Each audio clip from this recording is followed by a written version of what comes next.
Let's practice some more Excel 2013 tables.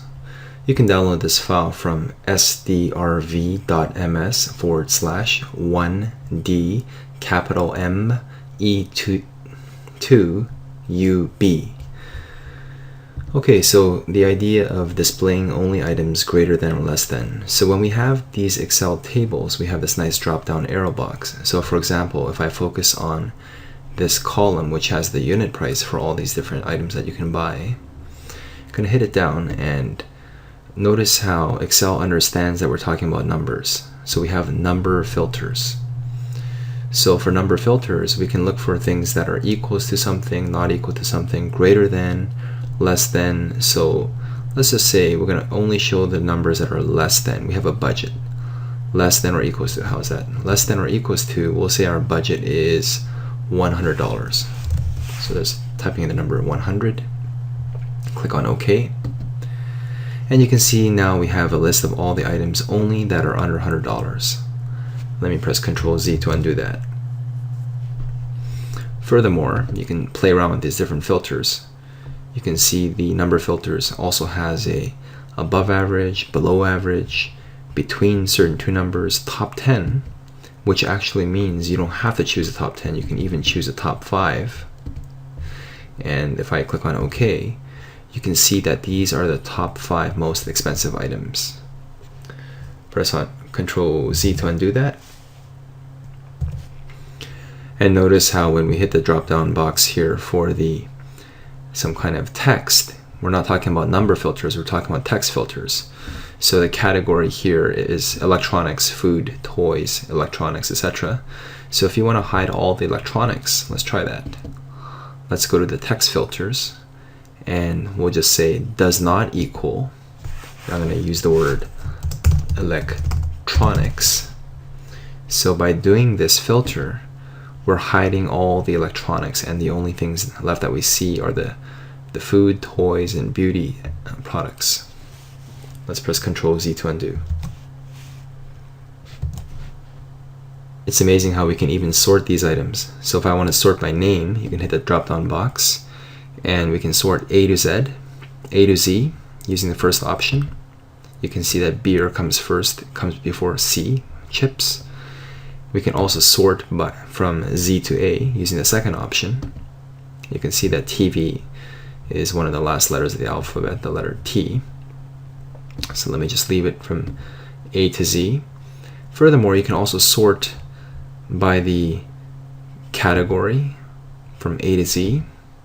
And you can see that beauty is first. And it's interesting to note that when you click on the drop down arrow for the numbers, it's not from A to Z, but rather it's from smallest to largest or largest to smallest. And in this case, we have the cheapest item first, which is lipstick. Okay, so one last thing I want to show you is the idea of combining sorting as well as filtering. So I'm going to go to the unit price here and just use a number filter, show the top 10. Actually, let's change it to the top 5. Click OK. And I want to sort from larger to smaller.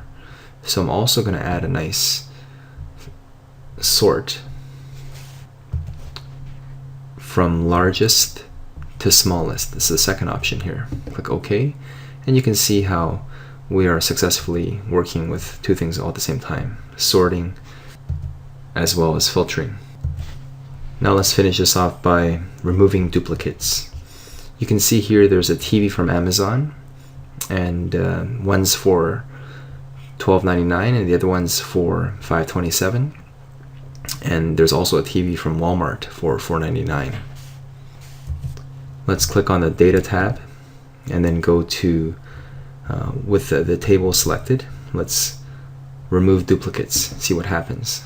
You can see the entire table is selected by default. And if we were to focus only on the name, for example, if we're only focusing on the name, let's see what happens. And yes, our data does have headers. Click on OK.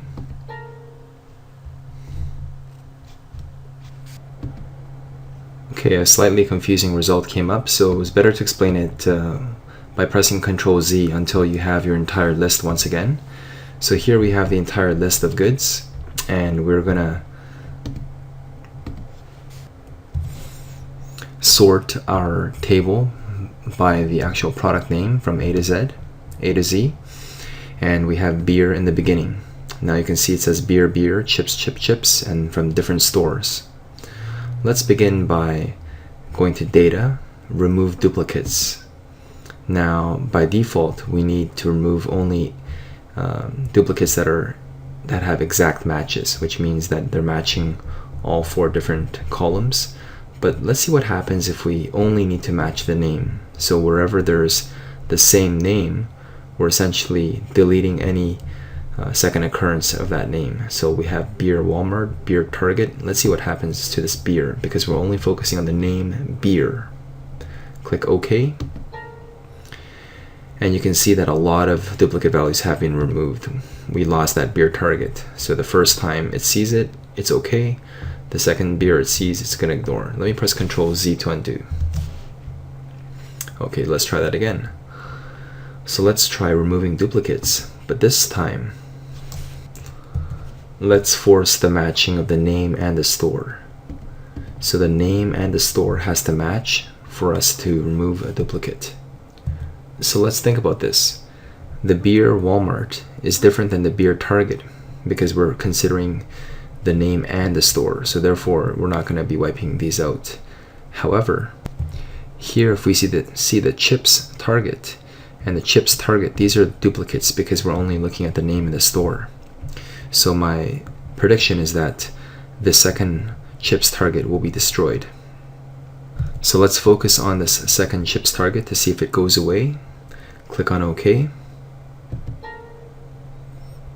And we remove some duplicates, and indeed the second chips Target went away.